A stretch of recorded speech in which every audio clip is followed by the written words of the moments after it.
walk, huh? Yep. Have a good one. You too.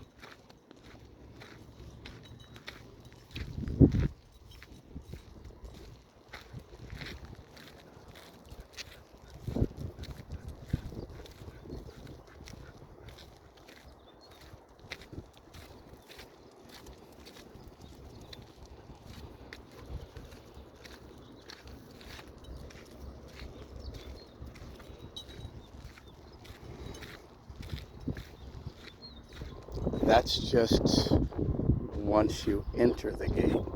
Just think how much more is back there. This guy is obviously living back there. He's going exactly to where I just came from. And he's looking back now to see if I'm watching him.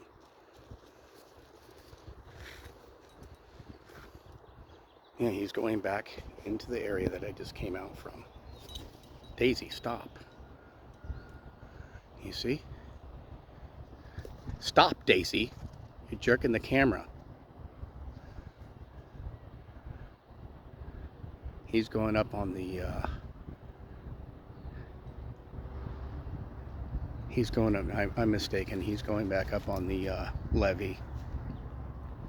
I mean, I don't know why he was sitting out. He was sitting in his car the whole time I was in that area. Looked kind of sus to me. Don't know what he's doing out here. Maybe he's just walking, innocent bystander. But that gate should be closed and should not be open. Because when that gate is open like that, people can pull up in their cars and just unload things. Okay, I walked out here when this guy was pulling up. And then he sat in his car for 15 minutes while I walked up and down the trail. And then I went into that area. And he decided to get out of his car when I came out of that area. So it seems kind of strange that he would be sitting in his car the whole time for like 20, 30 minutes. But maybe it's nothing. Maybe the guy's just coming out here to, like most people, maybe I'm just a little paranoid. But that's disgusting. You saw all that crap there? That is an example of what's going on in this entire area in the creek bed. You saw the chemicals out there that I found. They're right there. That big 1 gallon, I know it's more than 1 gallon. Oh, this guy's coming back. No, he's going on the, no, he's going down the, where is he going? Anyway, he's probably an innocent guy, but did you see those 1 gallon cans of chemicals? They're more than 1 gallon. I think they're 3 gallons. 2 or 3 gallon cans of chemicals. And that's the flood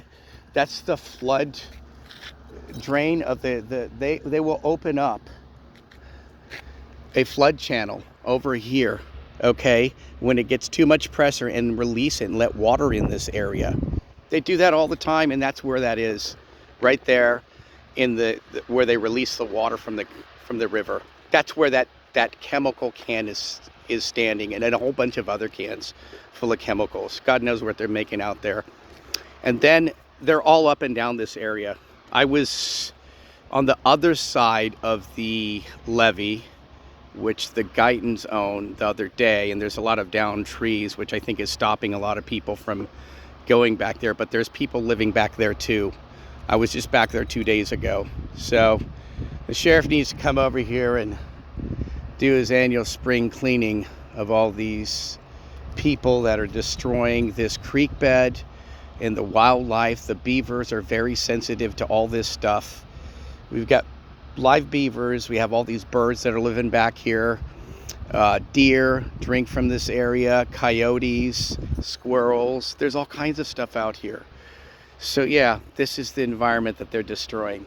I mean, just every year it starts in the spring and doesn't end until about the fall. In the fall, a bunch of people start taking off and they start going out to the desert where it's cooler out there. It may be warm during the day, but it doesn't get as hot during the day, and it's dry air. There's not a lot of humidity. So it's happening again, just like before. And interesting enough, I need to mention this. About 7, 8 years ago, when I reported that bike chop shop. Just over there, it's on the other side. It's on the Guyton's property, actually. They never actually picked up any of the trash there. They took all the bike parts. The sheriff's office took all the bike parts and left all the camping and all the other trash, the furniture out there. They never removed any of it. So basically, the sheriff's department, they did a good job. I commend Sheriff Ian Parkinson for pushing the Park Service to get on their ass to take out all that trash, that additional trash that was out there for over a decade. And so it's happening again. So we need people that come out here, you know, once a month and check on this place and see, oh, there's a new camp set up. They're destroying the creek bed and all the animals that drink from it, the deer, the coyote, the beavers, all the birds. They destroy all the plants and the wildlife. They cut down the tree and use it for firewood. You saw this. I mean, they're literally cooking on the side of a cart that they stole from the store. So there's 2 carts they stole from the store, and you saw the little makeshift porta potty they have right there. They dug a ditch in the ground and put a chair on top of a tire. I mean, people are living out here. You can't do this, people. And nobody ever pays attention to this area because nobody ever says anything except me about it. It's over and over and over again. We come to this same juncture. I haven't come out here for years because I'm tired of repeating myself. But we're back at it again with a new range of people from God knows where that don't belong here, especially in the creek bed. And the county and the sheriff's office and the Park Service need to work better at minimizing the impact of all this poverty that's going on in America. People wouldn't be living like this if they didn't have a choice. So we need to stop them from coming over here and making a home for themselves. We're the only people that should have homes over there are the animals and nobody else. And people should be able to walk back there without being encountered by ex-felons with, you know, with a history of violence and meth and all this stuff. We shouldn't encounter that. We should be able to walk down the creek bed. It's beautiful this time of year. You should go down there. I'm going to film it probably tomorrow, how beautiful it is. I've been walking Daisy on the other side of the creek bed for a while, but I'm going to start walking on this side of the creek bed and show you just how beautiful it is in the springtime. On the other side, there's a lot less homeless people because it's harder to get to.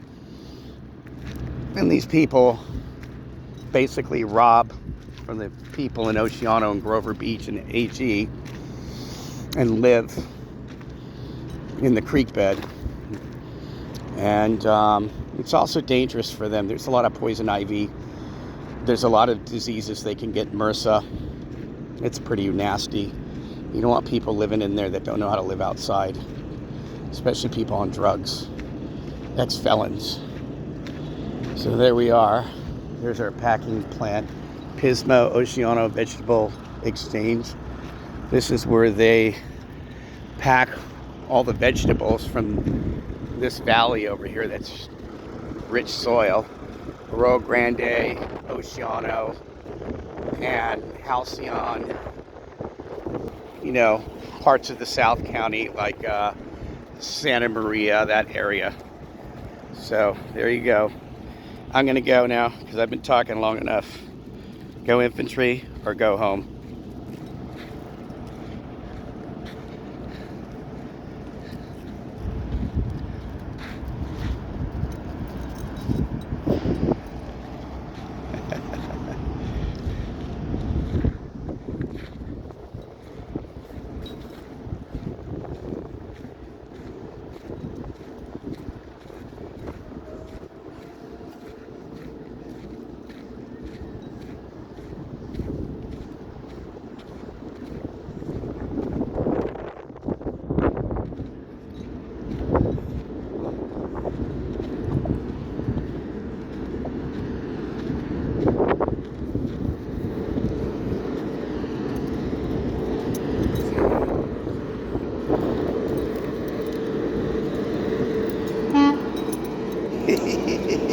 I got him to blow his horn.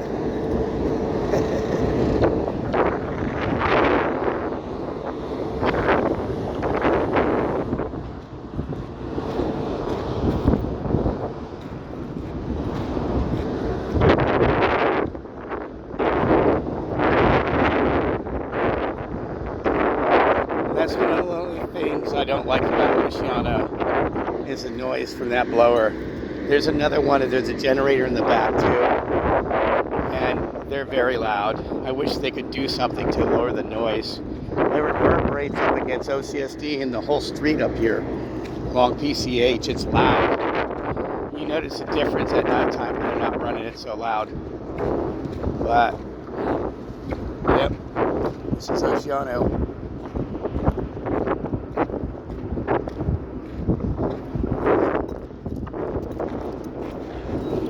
Okay, I think I'm done now. Go infantry or go home.